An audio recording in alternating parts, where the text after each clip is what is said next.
So this is my second half acre piece. Ni msitu hapa hivi, bush kabisa, but ndio hiyo fence yangu inafika hadi hapo. Nipa amekelea tu kondoo zinadishi hapo polepole. Area situ anapanda miti, kulima. That's basically what we're doing here. Lakini this place will really improve. If you don't know it, the area is around as you're going to Muiga.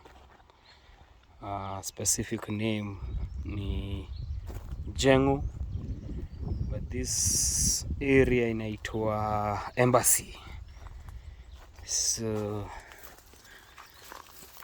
just want to show you guys around. Kuna miti huku hivi. There's some trees Mr. Carter. I really love trees. Lakini sasa hizi bushes hivi kidogo tutaziclear. Pesa ikipatikana ya project ya east side. So the area I was showing you guys ni huko juu.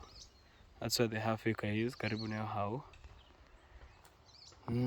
Metoku hivi down tuko kwa kamsitu kidogo.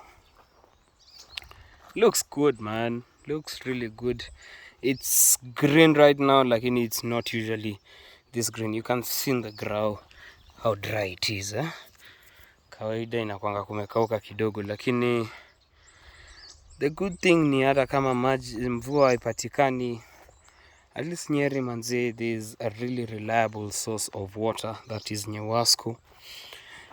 Juzi I was in one of my boys' big chicken projects. He has over 120,000 chicken, and he's purely reliant on maji from Nyewasco. They don't even have a borehole. So that's my neighbor's farm. Themselves sold me this place. It's his son's crib. So this is my second half acre. Twende video nikushow. Kuna some nikona like a seasonal river hapa. But this is when it's kinyesha kabisa. Kuna two projects, kuna a lot of things naweza fanya east side, maybe fish farming nini. Can even put up some beehives. I'm seeing people making really good money from beekeeping, and we are basically in one of the trenches here in the seasonal river. So this is still part of my farm. Yup, so proud of this shit. And inaendelea hadi huko juu. Somewhere you'll see a fence there. Na kuna kabarabara. So maybe even set up some Airbnbs here and some cottages would also be a plan. Anyway, the only thing that limits us is finances, not even the creativity, because creativity is tuko on. Work ethic tuko on. Tutapiga biz. That is so many people in this Kenya, in the world outside. But it's a finances. Although, what do you think? As in, do you think just saying finances, do you think it's an excuse? Because I really don't think it's an excuse. I honestly think, okay, yeah, there are people who've built from scratch, but there are people who haven't as well. People who are very good in whatever they do, maybe very smart guys, and haven't made it because of lack of finances, maybe a poor background or something. Hey, which tree is this?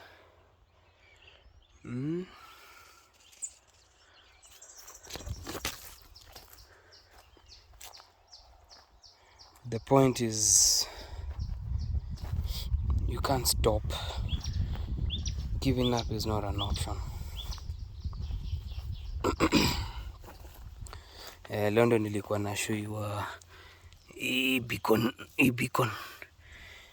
ya mahali shamba yangu inaishia. So shamba yangu ina hiyo second half ina end around hapa. It's like a straight line to kwa juu. Kuna kabarabara hapa wametengeneza juzi. That's about it. This one I'll probably not be covering on it much for now. Manze madozi kwa available, so inaweza kufanya kila kitu, lakini soon as opportunities present themselves yet again anyway, the amount of plans yani na ideas niko nazo kwa akili manze, sometimes yani napatanga tu nikijiongelesha. It's a really nice, cool, quiet area. The soil is really good for farming, as evidenced by that shamba of my neighbor. Water, mvua is the only problem. To get a lot of rain in this area as much as pande ya Nyeri. Lakini bro,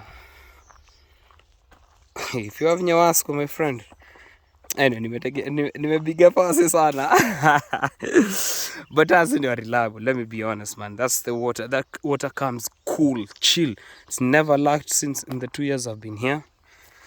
And more importantly, inakuja hata na pressure. Like you have to even kuweka ma gate valve ku reduce pressure, sijui na ma reducing socket, sijui. And I've learned so many things yani jana as I was trying to set up the water business. So nacheki hizo mboga venye zimemea hapo hivyo, cabbage na kama mzuri. Clearly unaona tu maji tu ndio shida kidogo hapa hivi, but inawezekana.